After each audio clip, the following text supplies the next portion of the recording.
Hey everyone, welcome to AI for Wealth. My name is Jonathan Michael, and we're going to do something a little different this week and start interviewing leaders who are shaping the future of wealth management.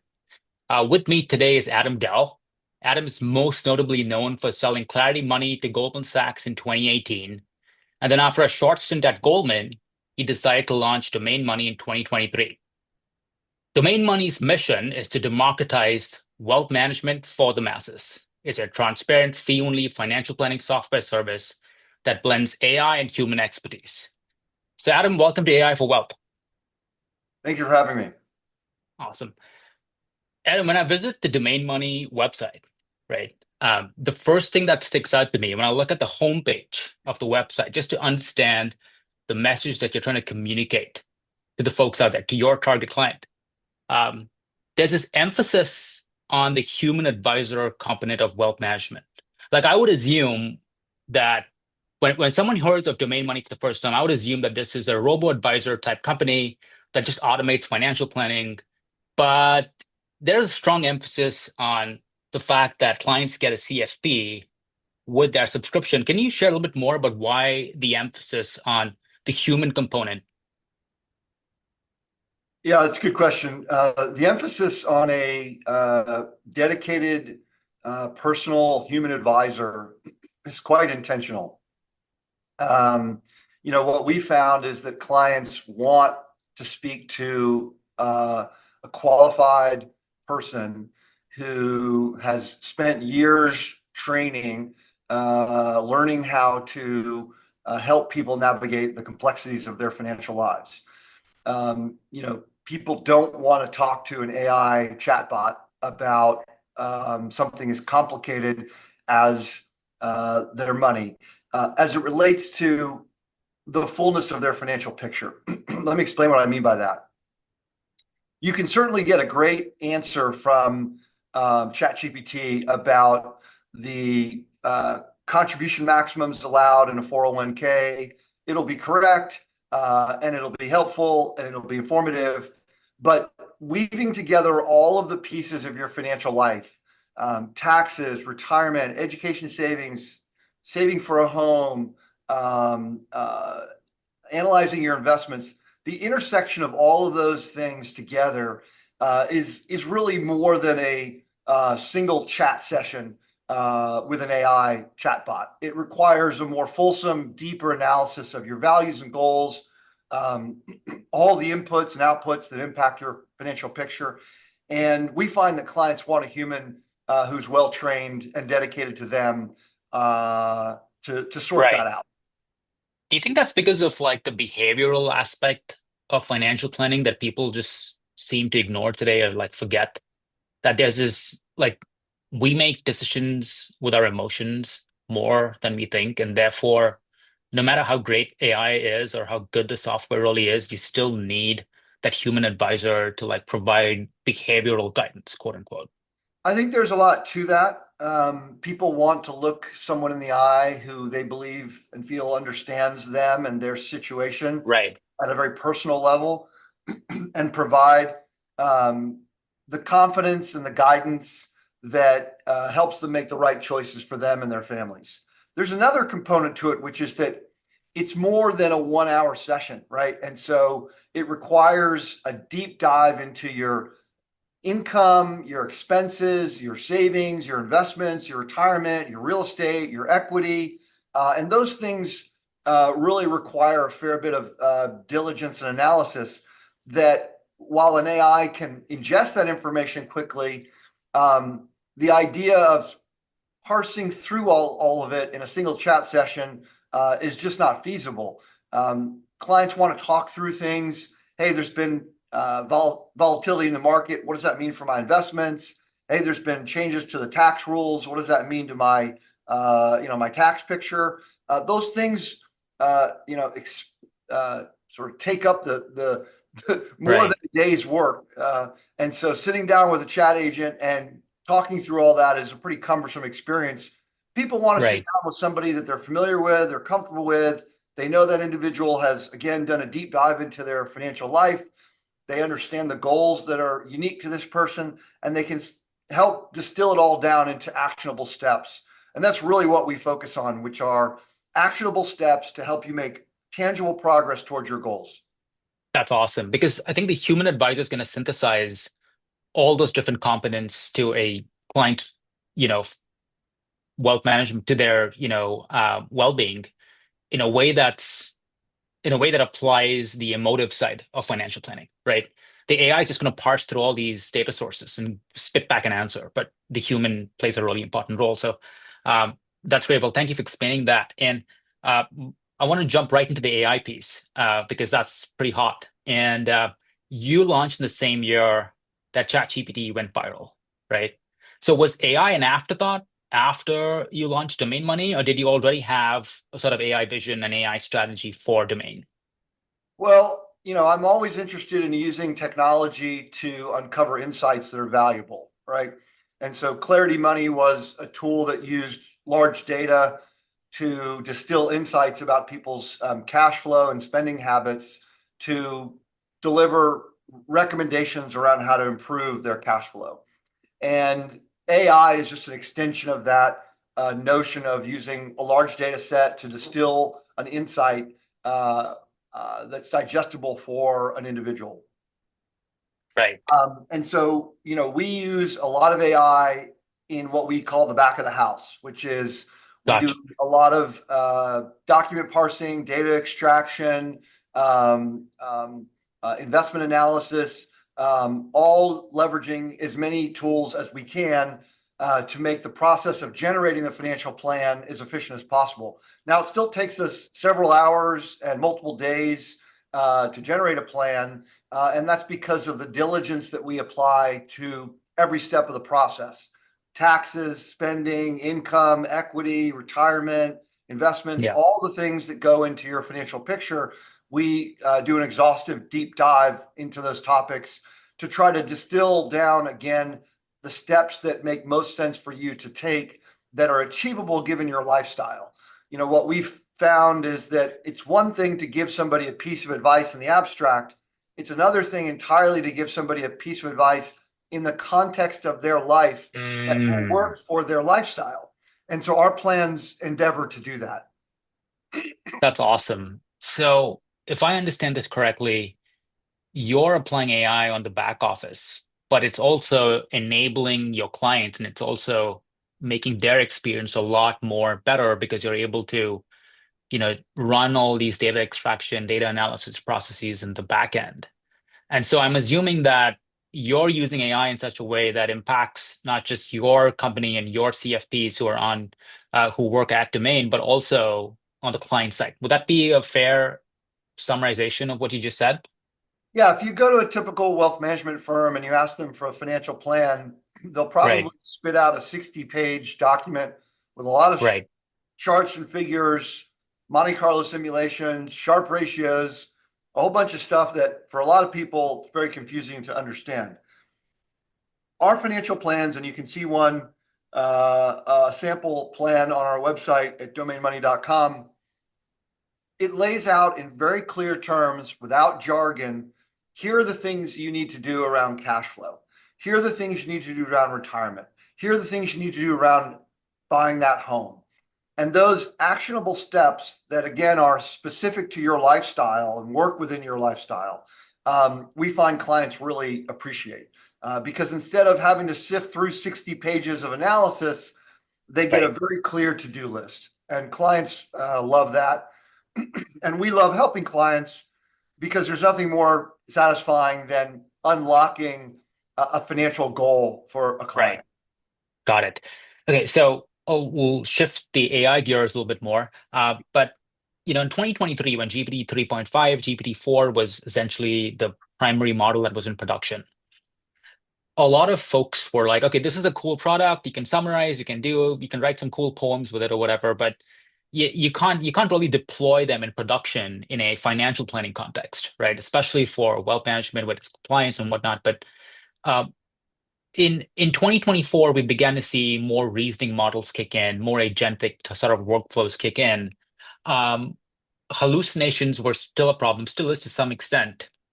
But when did you start seeing the value of deploying AI in financial planning, like in like your business use case context? Like when did that actually start happening? Was it because of reasoning models? Was it because of the improvements with these workflows around the models? I'm curious about that because that's something that was a very taboo topic. Like you wouldn't talk about AI in a financial planning context even until a year and a half ago. Like it just shifted now, right? So I'd love to Yep. hear your thoughts on that. Yeah, we don't use AI to generate the core insights that we provide for clients. We generate those insights from the expertise of our certified financial planners that have, on average, 10 years of experience advising clients. What we use AI for is some of the things you talked about: workflow automation, document parsing, data extraction, Right, synthesizing, investment analysis. Those are some of the things that we use AI for. But as it relates to the underlying advice, we use AI again to automate workflows. But it is a right, human advisor who's sitting in front of that work, that who sits in between the client and the automation, if you will, to distill it all down. And by the way, to check the work, we have a number of internal checks and balances that we utilize that are not based on AI to ensure that the information is accurate, that the inputs and the outputs are correct, and that the overall plan has a cohesiveness and a feasibility given the lifestyle that the client has, whether that's how much do they save each month that is available to contribute to their various goals, what is the rank order of those goals relative to their values and their timeline. And those are the things that we do to balance the utilization of technology and a human advisor to deliver the most efficient and delightful experience possible. You know, will there be a fully automated agentic AI financial advisor? Sure, there are ones available today. But what we find is that clients don't really want to interact with them at the level of depth that is required to build a holistic financial plan. right. And that's gonna be my next question because there's a lot of hype today, as you know, about AI agents, right? Agentic AI is like the talk of the town. But I like to look at what the researchers have to say, the AI researchers that were actually influential in building out these models and workflows around them. Andre Karpathy is one of them, right? Andre Karpathy was he led autonomy at Tesla. So he worked on self-driving and then worked at OpenAI too. I think he was on the founding team. But he called agents as he said, we are in the first year of agents, and that 2025 to 2035 is going to be the decade of agents, right? Setting a sort of timeline as to where this industry is headed. But what do you make of all this? Like, just I want to keep it open-ended. Like, agents is a heavy word. There's so much around it. How do you think about agents? Do you think you might ever deploy agents inside of domain money? And if yes, in what context? Yeah, well, you know, the AI models are as bad as they're ever going to be today, right? They only Right, get better each day. And so we're very excited about the notion of agents um, completing tasks within the back office workflows of the many steps that are involved in generating a financial plan for our clients. And so we invest heavily in that endeavor. But I think people are still going to go see human doctors. I think people are going to still go see human yeah, lawyers. And I think people are still going to go see human advisors. And I think that'll be the case for a very long time.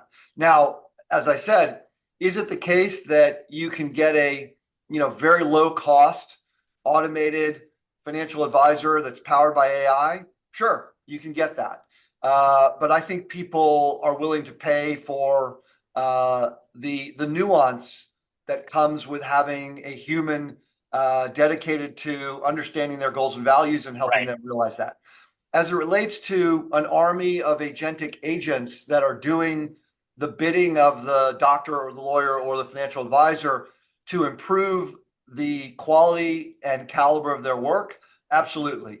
And I think that revolution is very early, but it is certainly one that we believe will make the end product more valuable and effective for the client and more efficient for us as we generate financial plans.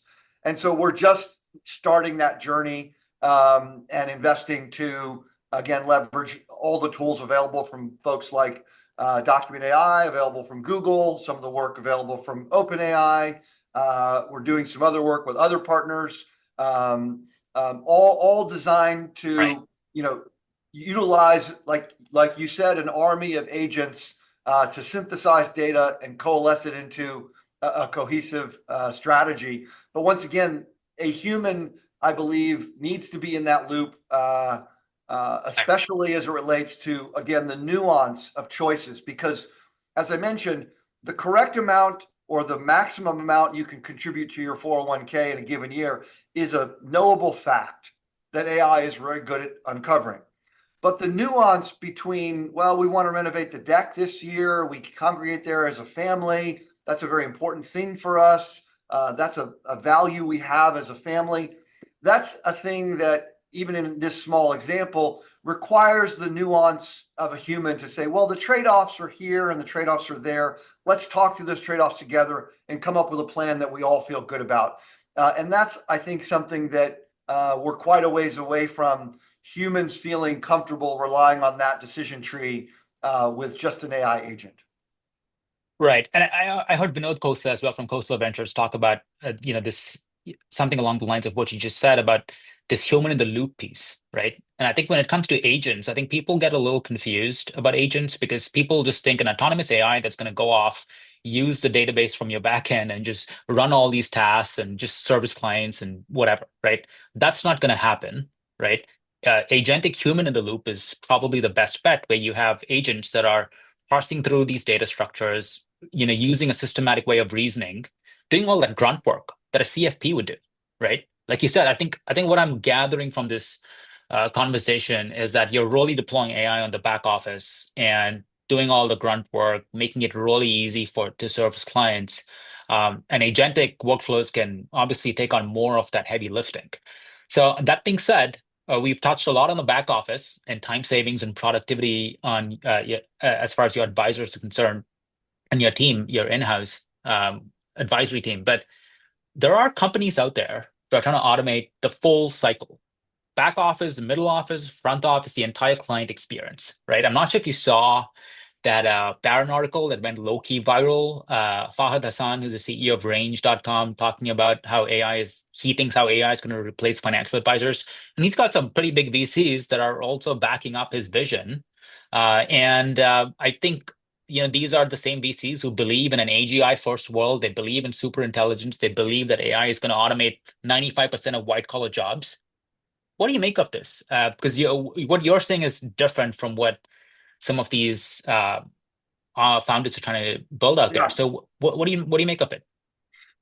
Yeah. So, as I said, I think there are clients who want a human advisor and will pay for Right. that experience.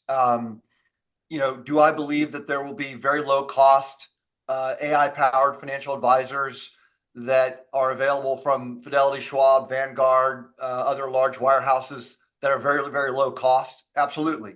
Will those help clients? Absolutely. But once again, I would not trust my physical health to an AI. I would not trust my Yeah. financial advice to an AI. I would want a human who has reviewed and is in the middle of that equation. And I think that's what a lot of people would want. Now, what we endeavor to do at Domain is to make that accessible, right? For most people, wealth management is something that you have to have a couple of $1 million in order to Right. access. And what Right. we do at Domain is to make wealth management accessible to pretty much everybody. Our ambition is to democratize access to wealth management Yeah. by delivering it at a price point and in a format and a form that is useful, digestible, and actionable for people who are in the mass affluent segment Right. of the market. So that's how I think about how this market will evolve. And I'll give you an analogy. There are still 2G and 3G networks that are being utilized today for low latency telecommunications needs. Right. If you want the latest and greatest, use 5G or use some other technology for the fastest and the most features, right? And so I sort of think of you know, a very low tier level of service as being an AI agent that does everything for you at a very low cost, and then a more bespoke experience where you have a human that is in the middle of that equation, helping you sort through all the things. And with that human comes a bunch of bells and whistles that you would never get from an AI, like they really understand the family dynamics of your children and the financial help you provide them. They really understand the odds of the RSUs that you hold in your portfolio and the potential value they'll have to your net worth. And they can help you think through that in a way that aligns with your values and goals. And they can do it with a level of depth and continuity that over the years really create confidence and a cohesive strategy. Because as you well know, the only thing that's constant is change, and a person's financial life is constantly in flux. And financial planning and wealth management is not a one and done thing. It is a constant evolution toward your long-term goals, which can change. You can have more children, you can get a job that pays you more than you expected, you can get a bump in your net worth because a family member dies. There's an evolution to these things, and you want continuity and understanding. And if every time you engage with your chatbot, even if they remember you have 3 kids, the nuances of your values and goals really, I think, get lost. And I think we're quite a ways away from people believing that this is the place where I should put all my faith in the decisions about my family's financial future.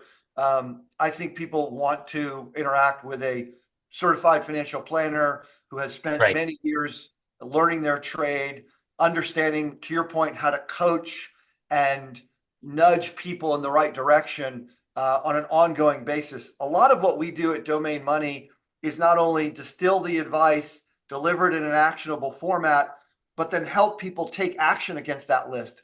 It's very important to recognize that the value of financial planning comes when you take action and when you consistently make incremental progress toward a goal. And our advisors are as much mentors and coaches Mm, as they are, gurus around the best approach to tax mitigation or optimizing your right. RSU, optimizing your equity investments. Are these nudges that are like tech enabled? Like do you analyze client behavior and then you just like send reminders to the advisor, or does the advisor proactively trying to nudge clients towards certain action items? Because that's a really hard piece to financial planning, right? It's like it's one thing to provide advice, like you said, but to get them to take action and actually follow through on something, how do you solve for that?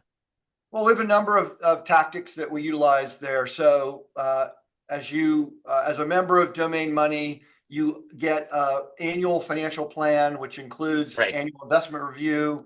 We give you a list of to-dos to help you achieve each one of your goals. Throughout the course of the year, we have regular check-ins and coaching sessions to help make sure that you're making progress toward those goals. And if there have been substantive changes in your financial picture or your life picture that require an adjustment to those goals, we help make those adjustments. And that ongoing support is critical because it ensures that you have essentially a partner in keeping you on track.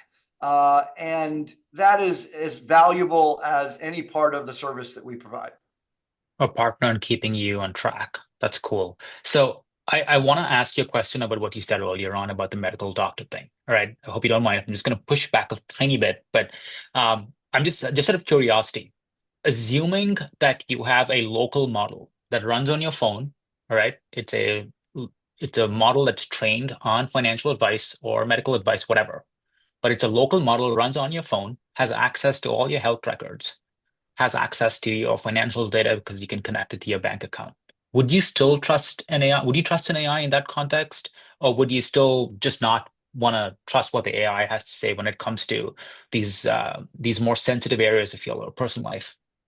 Yeah, well, let me be clear. It's not as though I'm suggesting that you should not trust AI, Right. but what you would ideally have is a medical doctor who has a thought partner that is an AI agent that is well trained in a specific subspecialty Gotcha. addressing the topic that is of issue to your physical or mental health, right? And so, that's the formula that we've employed at Domain Money. A human advisor who's extremely qualified with many years of experience, who has seen this movie before with clients who look just like you in your financial journey, who are augmented by a thought partner in AI that can improve the back office functions and improve the analysis involved in distilling down all of this stuff into an actionable plan. Okay. Right. As it relates to a medical doctor, same sort of thing. I want a human who understands the nuance of my own personal medical situation and can rely on the great value that AI has in being able to stay abreast of the latest research, know what the latest protocol is of treatment for a particular condition, and basically be a thought partner in that analysis. And that's, I Right. think, the formula that people want and will emerge over time. I just don't see a world where all the lawyers go away, all the doctors go away, all the accountants go away, all the Yeah. certified financial planners go away.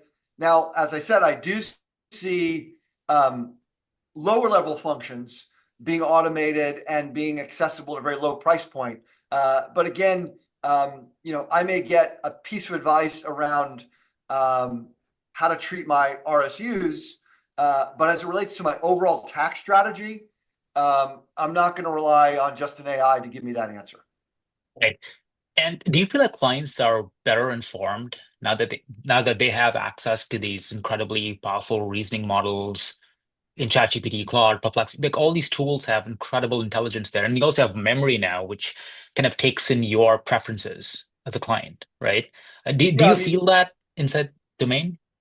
so, if you talked to doctors in the late 90s or early 2000s, what they would complain about is that patients come in with a printout from WebMD and they say, Yes. here's all the things that are wrong with me, and here's all the conditions I have, and I need to take this medicine, and I have this condition. And, Mhm.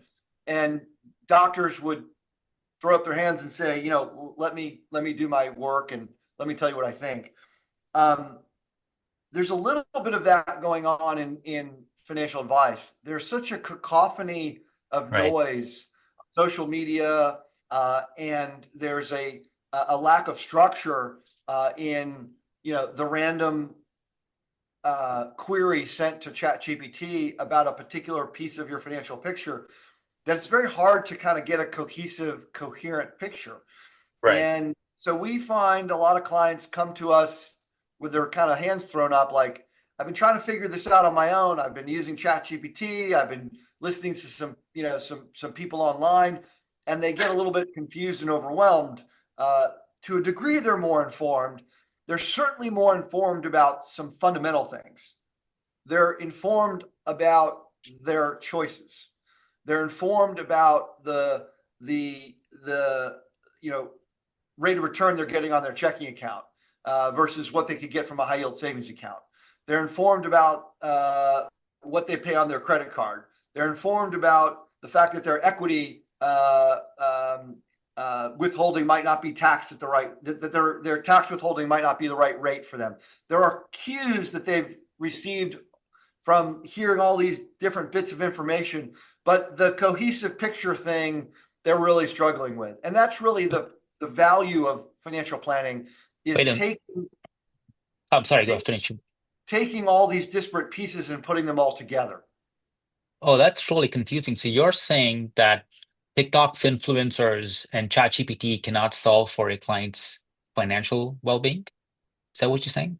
Well, it can solve for pieces of it. It can Okay. solve Yeah. for a piece of it, but the cohesive structure of a person's financial plan, I would not rely on ChatGPT to resolve. Not even TikTok influencers? No, I thought you'd consider them, but that's okay.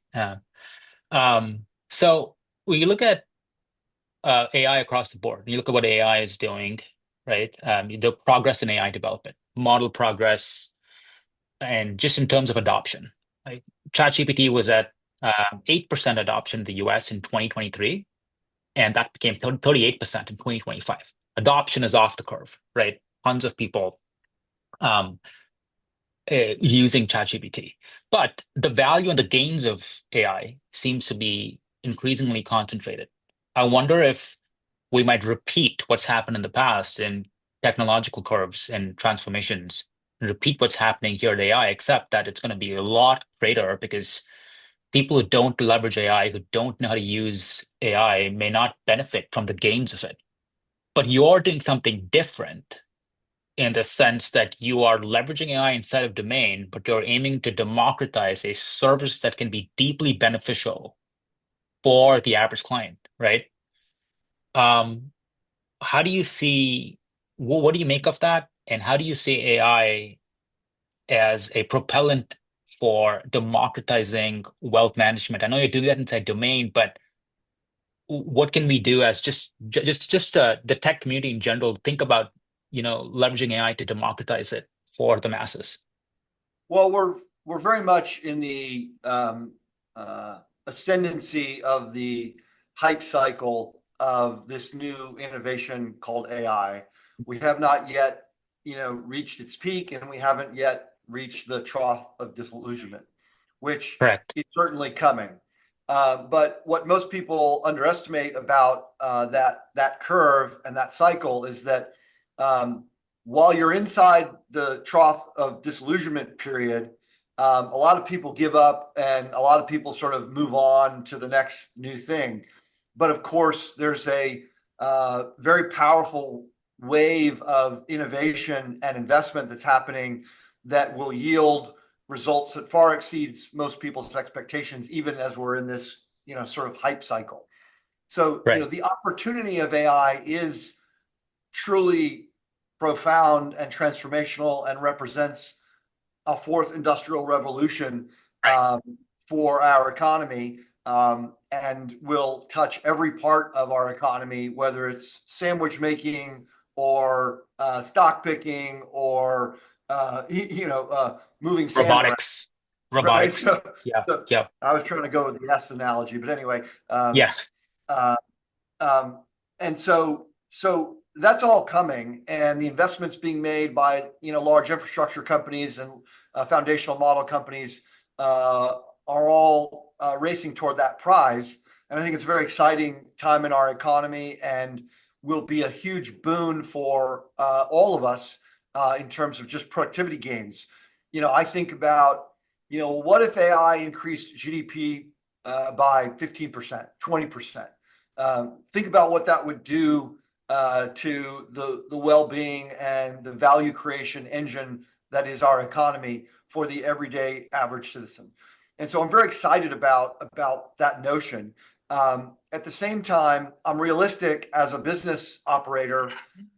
We have clients, they have expectations. We want to exceed those expectations, and we want to do it in a way that reduces our costs over time, right? And so, what tools and resources are available to us to achieve that goal? AI is a big one. And so, there are about 53 steps involved in the generation of a financial plan that we prepare for clients. And each one of those steps are opportunities to create automation and to reduce cost. And that's how we think about it. And I think that same dynamic exists for every business operator. What are my inputs? What do they cost? What can I deliver to clients and how much I get paid for it? And what tools are available for me out there to make that more efficient? And that's no different than the adoption of email, the adoption of the internet, the adoption of ERP planning, solutions. And so this is just yet another tool now, albeit a very, very powerful tool and a transformational one. But that's how I think about employing these tools in our business.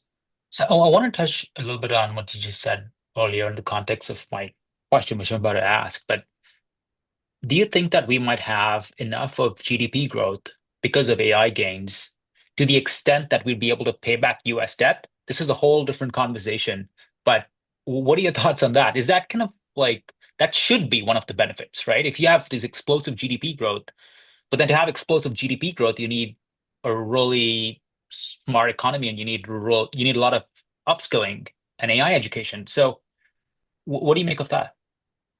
Well, that's the bet. The bet is, that we can grow our way out of this deficit, and that the productivity gains are so monumental that they outweigh the debt load that we bear as a nation.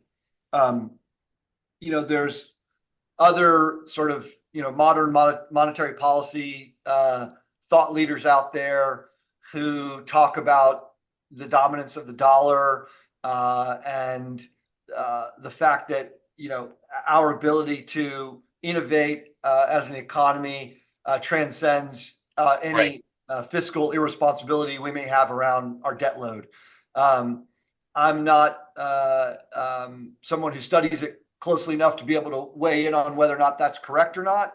I do think that from a natural resources standpoint, from a provide for our citizens standpoint, from a how do we all live happier, higher quality lives, technology is probably our best bet to achieve better outcomes on all of those vectors. And so I'm willing to lean into the philosophy that we should be investing in AI to unlock uh, clean, low cost sources of energy, cures for cancer, Right. improving the overall efficiency of our resources and the allocation of those resources using the intelligence that comes from uh, uh, the insights that we're able to derive from AI. Now, how close are we to that utopia? I don't think anybody can answer that. Right. Talking about utopia, this is my last question. But the talk of Silicon Valley and the premise of AI, the end premise of AI, I would say, let me rephrase that. The gold standard of AI is AGI, artificial general intelligence, super intelligence, call it what you may. But an essentially all-powerful AI system that can do anything a human can do and outperform any human on any given task, right? I think that's the definition I would think of AGI. Assuming that we're going to be there in 5 or 6 years. These are not my words. These are, Sam Altman, Gary Amidai, all the like the leading AI leaders out there. Everyone thinks that we're going to reach AGI and super intelligence in the next 5 years, right? Now, I want you to take us to the year 2035. All right. It's not too far away from now. It's 10 years from now. What does domain money look like in that future? And what do you want clients today or just people in general to think about your company and what you are trying to do in your context of democratizing wealth management? Yeah, I'm glad you phrased it and framed it that way, Jonathan, because if you project out 15, 20 years, and you have AGI, you could imagine people entrusting their financial lives, their physical, health with an AGI agent. But I live in the real world, not in the world of future possibilities. We have clients, they have expectations, we want to exceed them. How do we do that at a lower cost every day, right? Yeah. And so I think of this as a phased approach, in that today we use the best tools available to improve how we deliver financial planning. Tomorrow we'll use the better tools that are available to deliver that. And if that's an AGI technology that can assist our advisors in helping our clients, then we'll do that too. What do I think it looks like in practice? I think it looks something like this. You'll get an email from your dedicated advisor from Domain Money. She will have embedded in that email a video from her that says, "Hi, this is Adriana. I've reviewed your trust returns and contribution levels for the year. I think this looks good and is in line with the goals that we talked about in our last catch up. And I think that we should continue to fund the trust at this level, given the other goals that you've articulated. If that sounds good to you, press this button to confirm and I'll make the appropriate arrangements. If something's changed and you'd like to talk about it, click this button and we'll schedule a time to talk about it. That email and that video in that email will be generated by a digital twin of a Mm, human advisor that you have a relationship with. That digital twin will enable the human advisor to be much more effective in personalizing their outreach and in ensuring a constant line of communication and ongoing support, coaching and mentoring along sort of the things we talked about, and will turbocharge that advisor to be able to serve clients in a much more hands-on, mm, personalized way. I'm not suggesting that that advisor then will have 1,000 clients, because there is a rate limiting factor to the number of interactions a human can have with a number of clients. And so I don't think that the number of clients per advisor goes from 1 to 300 or 1 to 1,000.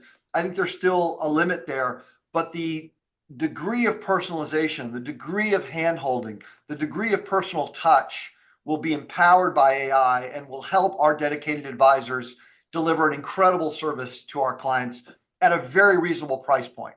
And that's what I see our business looking like 5, 10 years out.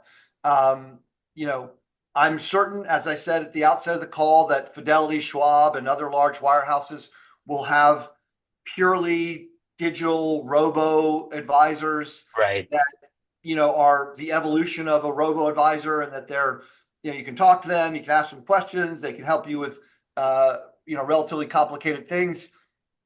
I think there's a segment of the population that will always want a human and will pay for that service, and we endeavor to be a part of that equation.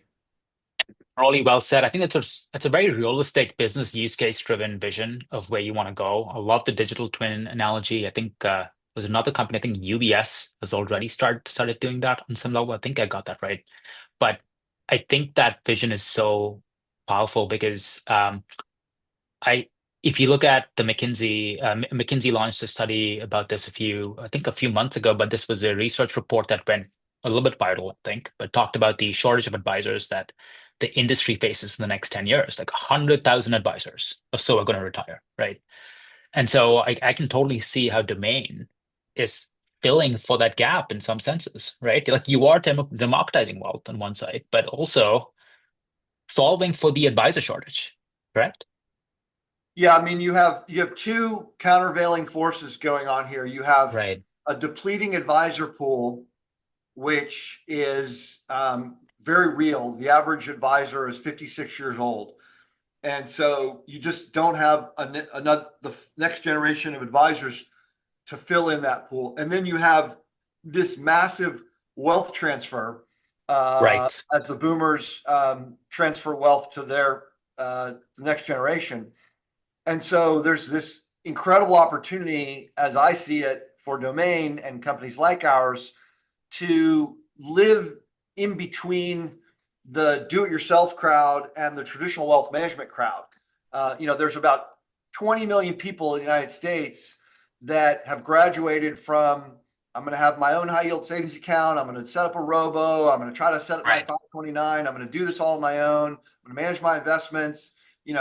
They sort of graduate from that, but they don't yet have enough assets to be attractive to Mm, the traditional wealth management crowd. We want you to give us $500,000 or $1 million of investable assets for us to manage, and we'll charge you a fee for that. There's a big gap between those two ends of the spectrum, and we endeavor to serve that segment of the market. And we again endeavor to serve it with a human advisor that's empowered by technology rather than being replaced with technology. And so right. I think that dynamic is really favorable for businesses like ours, because um, you know a lot of our clients don't want to go with their parents' advisor. They know their Right. parents' advisor is a different kind of thought partner. We don't sell products. We don't charge asset under management fees. We just provide Right. flat fee, unbiased, objective advice focused around your goals and your lifestyle. And that is something that clients really appreciate. If your listeners get anything out of this, I would encourage them to go to our website and just look at one of our sample plans, and you'll see what you get for being a client. And what you get is tactical steps to help you achieve your goals. Who doesn't want that? That's awesome. And yes, for those of you watching, go to domainmoney.com and check out what Adam just mentioned. And I'm sure you'll get the value that you're looking for. I think what domain money is doing is going to be really important for the future of wealth management and bringing this service to the masses, which has traditionally not been the case. So, Adam, thanks for your time, and this was a lot of fun. And I wish you the best with domain. Thank you so much, Jonathan. Appreciate it.